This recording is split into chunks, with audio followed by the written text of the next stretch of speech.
Right, this is something a bit different for me. This is Alien, the illustrated story, by comic veterans Barney Baldwin and Simon Waltonson. This was the 1979 adaptation of the movie Alien, considered by many to be the greatest comic book adaptation of a movie ever made. This is not in great condition because I have read it a few times. I need to talk about Alien. I, in essence, love Alien, but I also hate Alien. Alien is a great movie. It is a fantastic film that was made to be as bad as it could be by Ridley Scott. Ridley Scott is one of the biggest act frauds around, if not the biggest. You'll be rushing to say, but Liam, which is my real name, but Liam, you're forgetting how great Alien is. You're forgetting about Blade Runner. Ridley Scott comes from my neck of the woods as well. He's from North Shields. And I'm not afraid to say that he's a fucking embarrassment. Everything good about Alien is not Ridley Scott. We have a great cast. We have fantastic set design. Amazing cinematography. Effects. Great script by Dan O'Bannon. Walter Hill. Designs by H.R. Geiger. Alien is a movie it would be very, very, very hard to screw the pooch on, and Ridley Scott still bloody tries to. This is something that is very prevalent with Blade Runner too. Ridley Scott doesn't understand Alien. He doesn't get what is good about this movie he has directed. The first thing he does, and he does this on every movie, he cuts the shit out of everything. He displays zero awareness of what these bits he cuts out provide or were intended to provide to the story or the characters. He cuts them out because he thinks it slows things down. That is always his excuse. He will say it slows the movie down too much. Famously, the director's cut of Alien is shorter than the theatrical cut because his director's cut was coming back to the movie and cutting more shit out because he thought it slowed the movie down. He doesn't understand that Alien is a slow-paced movie. He doesn't know that the tension and atmosphere is what is propelling so much of the movie.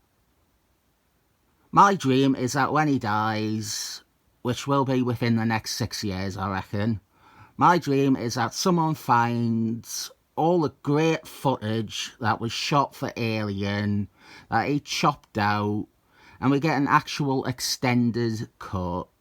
There is at least 30 minutes of footage in that first half that he cut out, and what bits we have seen are always providing so much more insight into the characters. Anyway, that is my bit about Ridley Scott. I think he is rubbish. Alien and Blade Runner are not great Ridley Scott movies. They are great movies in spite of Ridley Scott. Blade Runner is even more obvious for Ridley Scott not understanding a movie at all and only ever wanting to ruin it and its meaning.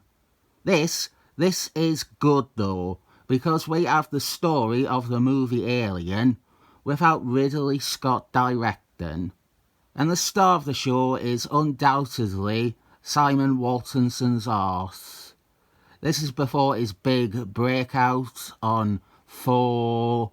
This was 1979. And his artwork in this is a lot more prestigious. It is touching the realms of European art. Some of what we have does look very familiar as the graphic novel look of the 80s. But again, I'll say it is 1979. This is more than likely the progenitor of the adoption of that. We have our characters, same as the movie: Dallas, Ripley, Ash, Lambert, Parker, Brett, and Kane, Tom Skerritt, Sigourney Weaver, Ian Holm, Veronica Cartwright, Yaphet Kotto, I think that's how it's pronounced, Harry Dean Stanton, and then John Earth. I love Alien. I love what Alien presents. This world is rich. These characters are solid, or they deserve to be, and our story is great. It is the art that is pulling through. It is all about the art. No offence intended to Barney Baldwin, but he is following the screenplay to the degree where I question if he was maybe even necessary for this. I suppose this is pre-Thor, so they maybe didn't want to leave Simon Waltonson to adapt or interpret the plot. Before this, the creative team had worked together on Mankiller, the DC strip that ran in Detective Batman. The plot is that the Nostromo, that is the name of the ship.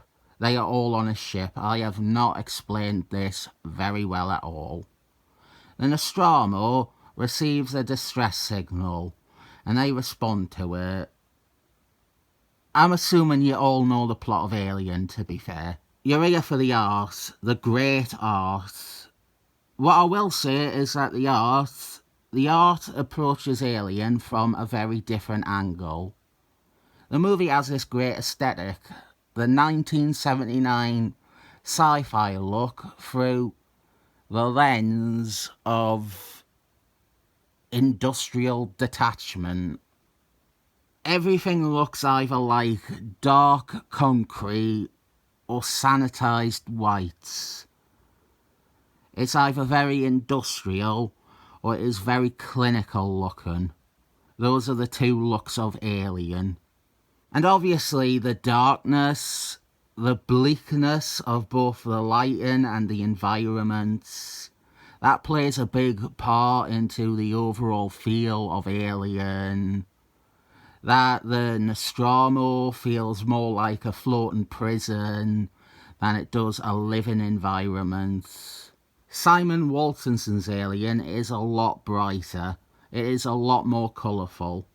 He has gone for a palette more often seen in fantasy and fantasy sci-fi. This looks more like Star Wars than it does Alien. Nout demonstrates that better than the planet that the distress signal originated from. In the movie, it is completely barren and dark. It is lifeless. It looks as gunmetal as the Nostromo. But in the graphic novel, it has a sun and everything. Here is the ship that the signal emanated from, across 2 pages. I'm fine with that. Makes sense. It lets it look big and it establishes things. It's a good use of a double-page spread.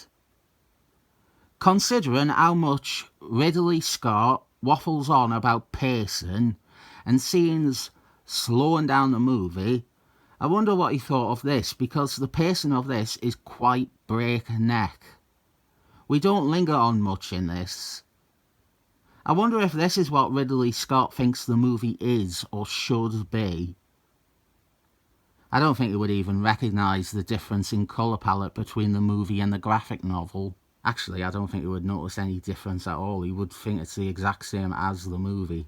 I did consider making this entire video about how much of an idiot Ridley Scott is, but that was unfair to Simon Waltonson, who was doing some career best in this.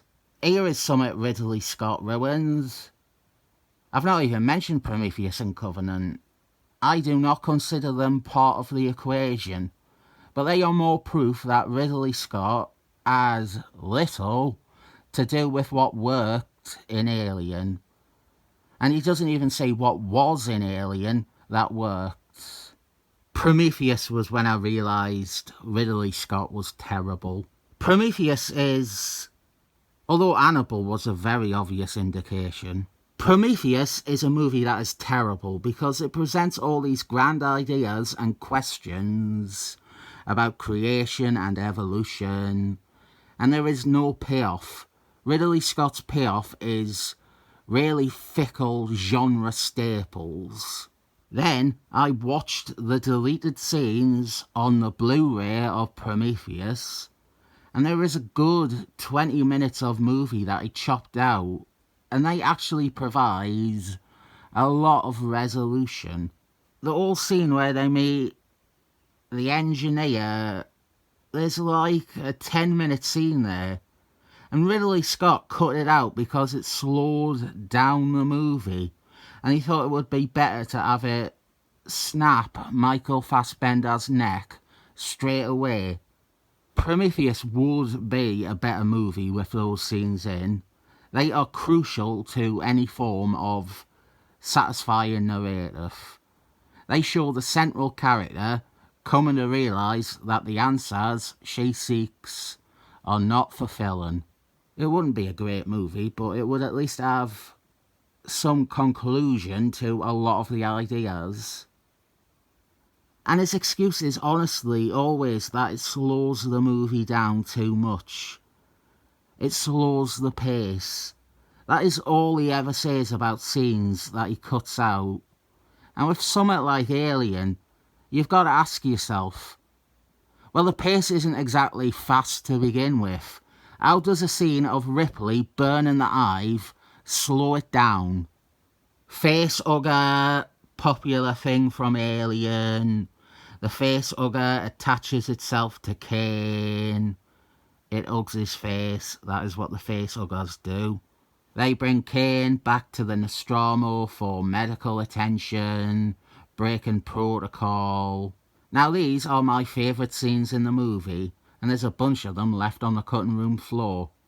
I love the scenes where it is Ash and Ripley and Dallas and the rest of them trying to understand this life form. They're trying to remove it from Kane's face. They're trying to dissect it later.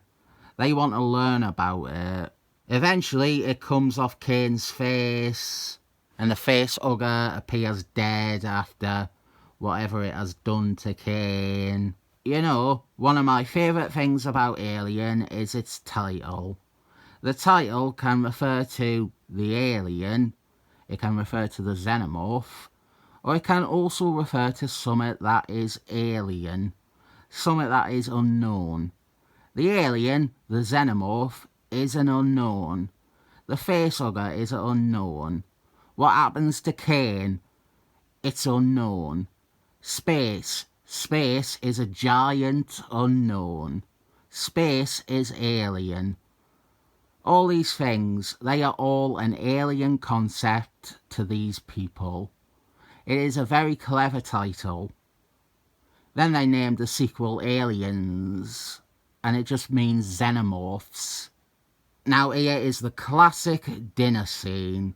The crew, complete with a recovering Kane, are having dinner, and out from Kane's chest bursts a chest burster.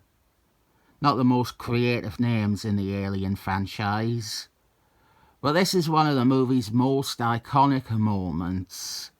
The facehugger, it impregnated Kane, and this is Kane giving birth to its spawn. It is maybe even more bloody and gruesome in the graphic novel than in the movie. These are knickknacks. They are a brand of crisps over here. Chips, as you Americans say. They are the corn-based ones, as opposed to potato. That is what they look like. Just like weird shapes that look like they are imperfect. Like there's been a malfunction at the What's-Its factory. In 2004, there was an advert for knickknacks. It was aired on national TV. It was a parody of the scene from Alien.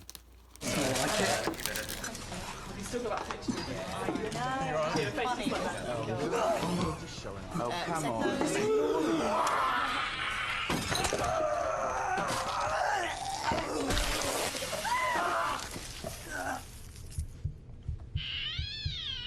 It was really crazy that it was ever made because it was traumatizing.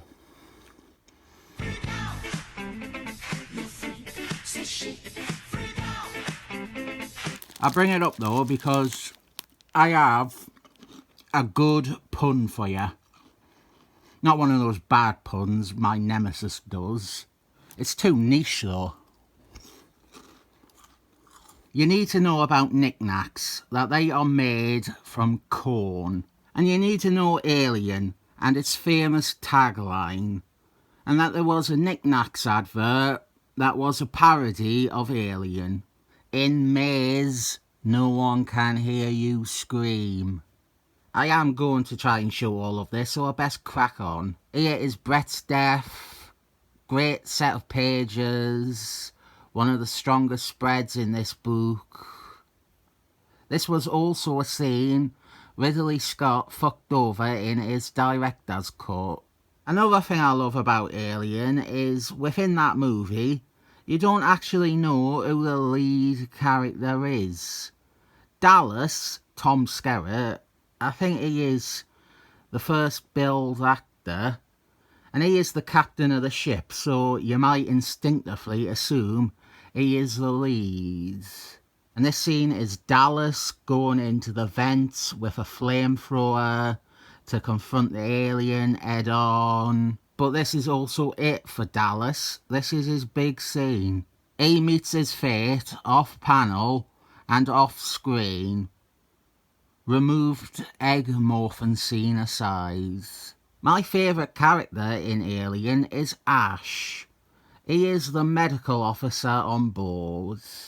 And for the first half of the movie, he is driven purely by wanting to acquire knowledge about this alien species. The twist being that Ash is working against the crew.